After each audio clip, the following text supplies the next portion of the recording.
Hey, folks, it's the evening of May 17th. I don't know what happened to all of these suicide drones that the Ukraine was supposed to have received from the USA and perhaps other countries. The Ukraine media and various commentators had made a big deal of some big shipments of kamikaze drones, Switchblade 600s, but not only that were supposed to turn the tide of the war. And this was like a month ago, maybe 2 months ago. And we see them using little FPV drones with maybe a kilogram of explosives to just nosedive in a enemy positions vehicle, same as the Russians are doing. Both sides are doing it, but nothing heavier than that, nothing really serious that's gonna do a hell of a lot of damage to, especially to a hardened position or to a heavily armored vehicle. So these, I don't know what happened to this stuff. Frankly, I'm starting to think that what happened is a lot of this junk, high-end junk, not just dumb munitions, but a lot of the high-end junk has been destroyed in the recent Russian bombing and rocketing. Today, while it's still daylight here in the USA, nighttime over there, there was 11 reported blasts, that is separate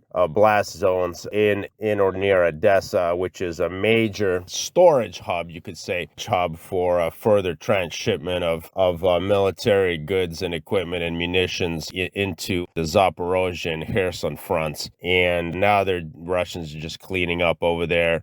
Overall, the last 3 weeks have been just incredibly devastating. I mean, they've lost billions of dollars in munitions and gear just in the last 3 weeks due to Russian strikes. And what am I getting with this? Well, I don't understand. Some commentator made the point that why are they the insane fireball and then mushroom cloud smoke column in Khmelnytsky? I mean, who needed that? Why do they have to have all that stuff in one place? And it wasn't even just tank munitions. They had a lot of electronics gear in there, reportedly a lot of high-end stuff. And anyway, who needs that all in one place? Why can't they just distribute it a little better? And then, if the Russians hit something, it's not like $100 million or $200 million worth of damage, right? Well, my guess, if someone has a better idea than me, please share. But my guess is that what happened with the Republicans in the U.S. Congress were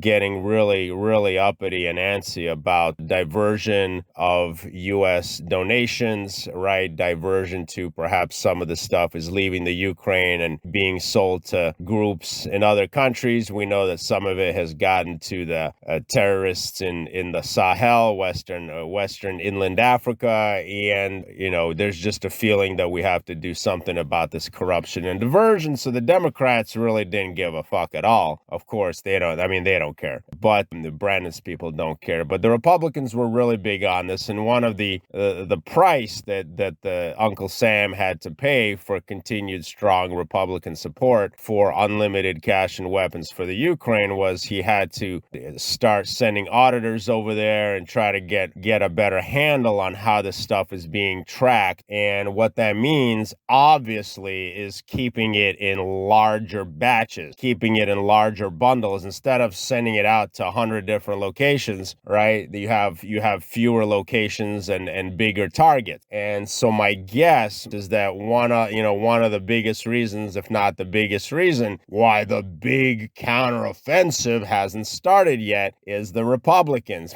While it's obviously that they don't have the munitions, I've covered this so many times, but a big reason for why they don't have the munitions is the Republicans wanted to keep track of the stuff, which means it has to be in tighter, under tighter control. It has to be in fewer locations and so forth. Now, I'm not saying necessarily that people are going to be selling artillery shells, but they could. This is the Ukraine. People have been creative in the Ukraine, but they could be selling or stealing things like Stinger missiles and all sorts of drones and things like that. And so I think this has mortars, mortar shells, stuff that's a little smaller. I mean, we're not necessarily talking about the biggest stuff. But anyway, I think this is what's killing him. You're presenting big, easy targets to the Russians, and it's all thanks to the Republicans trying to crack down on Ukraine corruption. So thanks, guys, because you just canceled the big counteroffensive. Thank you very much. You're doing God's work. You're doing Putin's work. Folks, thank you. The world thanks you, Kevin McCarthy. You are a hero, bro. You are a hero. Thank you. Take care.